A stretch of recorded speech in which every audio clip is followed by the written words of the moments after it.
অবশ্যই বাংলাদেশের জন্য তো বিরাট চাপ, কারণ আমরা এই ধরনের এক্সপিরিয়েন্স একদমই নাই। লাস্ট লাস্ট ইয়ার আমাদের 295 এবং 320 করে আমরা হেরেছিলাম। এটাই হয়তো বা আমাদের হায়েস্ট রান করার একটা এক্সপিরিয়েন্স। তো চ্যাম্পিয়ন হতে হলে অবশ্যই আপনাকে 350 রানও চেস করতে হতে পারে, যেটা পাকিস্তান সাউথ আফ্রিকার ম্যাচে আমরা দেখলাম। পাকিস্তান ইজিলি চেস করেছেন। তো আপনাকে চ্যাম্পিয়ন হতে হলে এই ধরনের মেন্টালিটি নিয়েই যেতে হবে। একটা হলো আপনি মেন্টালিটি নিয়ে যাচ্ছেন, আরেকটা হলো আপনার বাস্তব অভিজ্ঞতা থেকে যে আপনি খেলে করে তারপরে আপনি যাচ্ছেন। আমরা কিন্তু খেলে করে যাচ্ছি না, সেই কারণেই কিন্তু রিকি পন্টিং যে বলেছেন যে আমরা 8 নাম্বার টিম হিসাবেই থাকবো, এটা আমি মনে করি না সে ভুল কিছু বলেছেন। তার দিক দিয়ে সে ভুল কিছু বলেনি।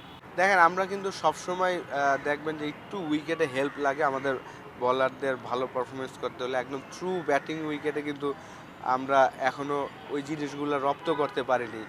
Pace variation, slower, bouncer, yorker, এই জিনিসগুলো অ্যাকুরেসি, একই লাইন লেন্থে বল করা, আমরা যখন একটু উইকেটে হেল্প থাকে আমরা অসাধারণ বোলিং করে থাকি যে কোনো জায়গাতেই। রিসেন্টলি আমরা দেখেছি যে ওয়েস্ট ইন্ডিজে একদম ফ্ল্যাট ব্যাটিং উইকেটে কিন্তু আমাদের বলাররা অতটা ভালো করতে পারেনি।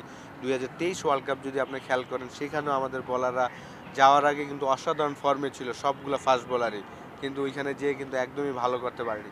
তো সেই জায়গায় অবশ্যই এই কয়েকটা দিন অবশ্যই আমাদের প্লেয়াররা কাজ করেছেন, চিন্তা করেছেন যে আমাদের আইসিসি ইভেন্টে ভালো করতে হলে ভালো উইকেটে আমাদের ডেফিনেটলি অ্যাকুরেসি বাড়াতে হবে, পেস ভেরিয়েশন বাড়াতে হবে। সেই জিনিসগুলো নিয়ে তো অবশ্যই আমাদের কোচদের সাথে তারা কাজ করেছেন। এটা তো অবশ্যই আমি মনে করি যে এটাই হওয়া উচিত, যেহেতু এক্সট্রা প্রেশার না দিয়ে জাস্ট তারা তাদের বেস্ট ক্রিকেটটা খেলার চেষ্টা করবে। ভালো করলে আলহামদুলিল্লাহ। কারণ আমরা যেই গ্রুপটাতে পড়েছি ডেথ গ্রুপ, দুইটা এশিয়ান টিম পাকিস্তান এবং ইন্ডিয়া, এবং আরেকটা টিম যেটা ওটা তারা লাস্ট 5-6টা আইসিসি ইভেন্টে কিন্তু অলওয়েজ ফাইনালিস্ট, সেমিফাইনালিস্ট, টেস্ট চ্যাম্পিয়নশিপে দুইবার একবার চ্যাম্পিয়ন, একবার রানার্স আপ। তো সেই জায়গায় নিউজিল্যান্ডের মতন টিম আমাদের গ্রুপে আছেন। তো এখানে আপনার আমাদের জন্য একটা অ্যাডভান্টেজ, আমরা জাস্ট আমাদের বেস্ট ক্রিকেটটা খেলার চেষ্টা করব। রেজাল্ট যদি নেগেটিভ হয় কোনো প্রশ্ন কিন্তু তোলার কিছু নাই। এখানে যাওয়ার আগে খুব স্মুথলি সব কিছু হয়েছে। লাস্ট ওয়ার্ল্ড কাপে 2023 ওয়ার্ল্ড কাপে আসলে সাকিব, তামিম, এইসব জিনিসগুলো হয়তো বা টিমটার রেজাল্ট অতটা ভালো করতে পারেনি।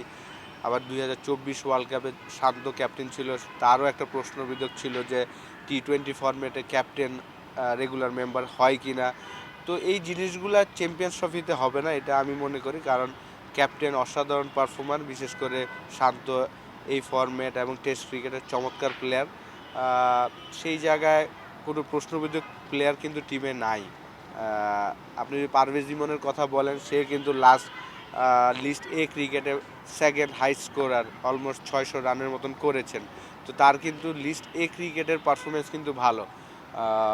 সেই জায়গায় কোনো প্লেয়ারই কিন্তু প্রশ্নবিদ্ধক প্লেয়ার নাই যে এই প্লেয়ারটা কেন এসেছে। হ্যাঁ, হাসান মাহমুদ টিমে থাকতে পারলে ভালো হতো, তা এটাও শুনেছি সেও হয়তো বা যাচ্ছে টিমের সাথে, স্কোয়াডের সাথে যাচ্ছেন। তো এটা একটা পজিটিভ দিক।